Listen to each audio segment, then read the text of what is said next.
video mga day. Adain mo lives. Nasa content creator. Nasa boundary sa Facebook mga day. So, gimingaw mo sa ko wala. Pag-comment mo diya. Kung wala, kay labay ta mo.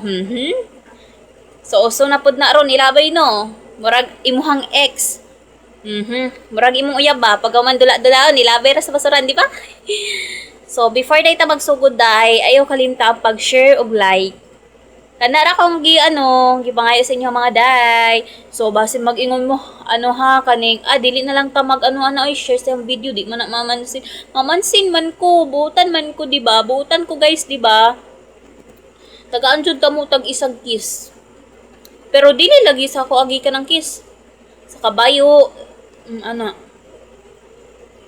bawal man ko anak god, sa kabayo na lang. So, before ta magsugod day ha, walay kabuangan ron.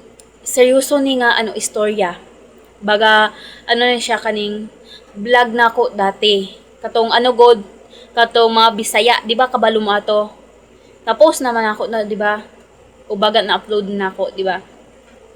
Kung kinsa man ang nakailani kay Mark Sumaya, i-comment ninyo diha sa ubos kung taga-asa ni siya o pila na yung edad. Kung nakitaan ninyo ni siya, ipabarangay kay ngano ingna nangawat og manok sa silingan. Kana ang rason ninyo ha.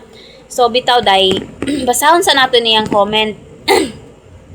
Hinon ko yubo ara yung comment ana siya. Kung giluluan lagi na nila sa imuha, tagbaw ka. Unsay tagbaw ya? Tagbaw og pang LO-ja?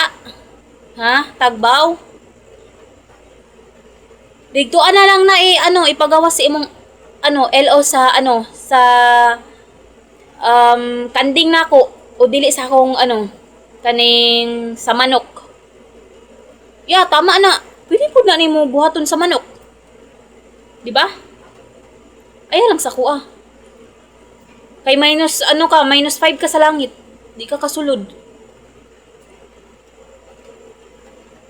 Pero before ta magpadayon sa tong istorya, tanaw sa nato niyang dagway. Takmurag demonyo. Hala. Murag dili tao. Murag dili jud tao siya. Mura siya kanang nagtry og siya. Mura siya nagsup-sup og siya. Di ba? Siya. So, isa pa. Pak, Diyos ko. Ginoo ko ni mo ya. Mutindog akong balhibo sa imuha. Grabe sab ka mag-comment, no?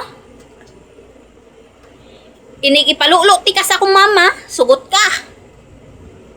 Dili lagi mang comment mga ingana ba? Bad man na siya, di ba? Minus 5 ka sa langit. Gusto ka? Dili ka dili ka makasulod sa langit. Paki-comment ko kay Mark Sumaya, be. Asa ni siya dapit, and then paki-share ko nga video. Kay ipaadto na ko si mama kay siya na lang ang mag-LO sa iya ha. Anad na ka, lagi sig siya ba? Nisuon naman ka kay Bongbong, uy. Nisuon naman ka kay Bongbong Marcos. Parehas ra jud mo ni Bongbong Marcos. Sa tinuod. Sige pa, ganahan ko anang comment. Pag-comment mo diha kay muana jud ang baba sa inyuhang content creator na inyong mema. Dili man hinon mo kung sumungay di ba mo ana. Di ba dili? Aminaw ra ko sa inyong istorya. Maminaw ra ko kung unsa ang i-advise sa mga followers nako diha. So, day, ayaw mo kalimutan niya, i-comment ni kung taga-asa jud ni si Mark. Kay ipabarangay nato kay ang reason kay nangawat og pante sa silingan. Di ba? Maayo na siya nangawat og panty sa silingan. So, unsa pa man naton, diri ara ko to batong vlog today. Babus! Babus!